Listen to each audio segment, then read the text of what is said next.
Ça a été pour moi une joie de revenir ici à Tanger. Je crois que c'est la troisième fois.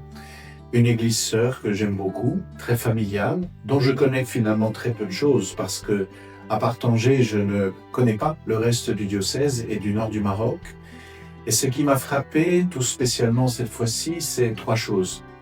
D'abord, le caractère familial de cette église, et dans une diversité que j'ai trouvée plus importante que les fois précédentes, une diversité humaine, de culture, de langue, de sensibilité également. La deuxième chose qui m'a beaucoup frappé, c'est la joie de la collaboration des musulmans avec nous dans les quelques œuvres que j'ai vues.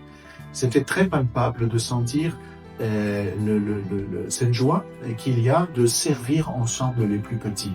Que ce soit les enfants des rues, que ce soit les mamans, que ce soit les jeunes qui viennent dans les centres culturels. Et j'ai trouvé que c'était très sensible et beau de toucher ainsi du doigt cette fraternité dans l'action. C'était vraiment quelque chose de fort. Et puis la troisième chose qui m'a frappé, c'est le changement de visage qu'il y a dans la communauté chrétienne.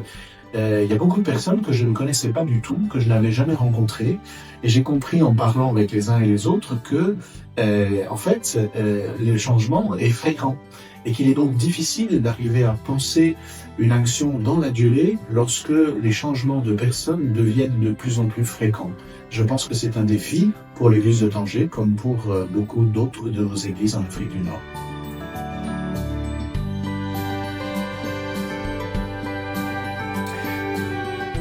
Il me semble que la CERNA insiste depuis sa création dans les années 60 à travers tous ses documents sur la vocation particulière de notre Église à la rencontre avec les musulmans.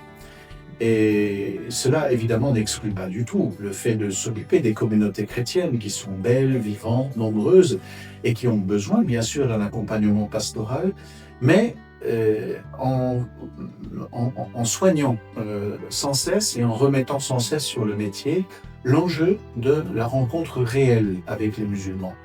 Je dirais d'ailleurs, même si ce n'est pas la CERNA qui le dit, qu'il y a une part de notre identité qui vient de la relation avec ceux et celles qui ne sont pas chrétiens. J'aime rappeler que dans l'église d'Antioche, dans les Actes des Apôtres, c'est à ce moment-là que les chrétiens ont reçu le nom de chrétiens, sous-entendu de personnes qui ne l'étaient pas. Par conséquent, la relation à l'autre qui est constitutive de notre vie d'église est aussi quelque part structurante de notre identité. La deuxième chose sur laquelle la CERNA insiste beaucoup, c'est la dimension que j'appellerais mariale de notre église à travers cette joie de la visitation. Vivre la rencontre pour laisser jaillir l'Esprit Saint qui est le premier acteur de la mission et seconder l'action de l'Esprit Saint dans les cœurs. Aujourd'hui, la CERNA est en train d'approfondir la chose en développant aussi d'autres axes comme celui de l'épiphanie, l'attitude mariale, l'attitude de Marie à l'épiphanie.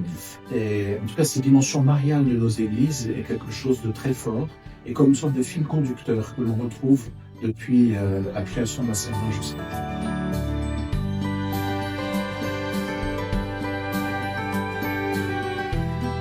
Dans la dernière lettre pastorale commune des évêques de la CERNA, évêques et vicaires généraux, qui s'appelle « Serviteurs de l'espérance », elle a été publiée le 1er décembre 2014, il y a un paragraphe à la fin de la deuxième partie qui parle de la formation permanente.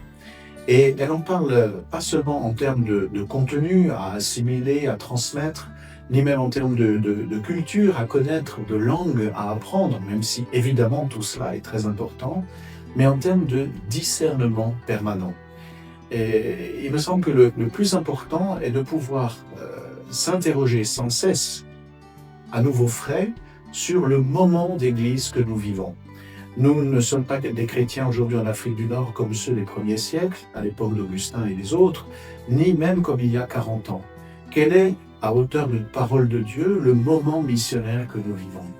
La formation permanente est une question de discernement permanent de la nouveauté de l'esprit.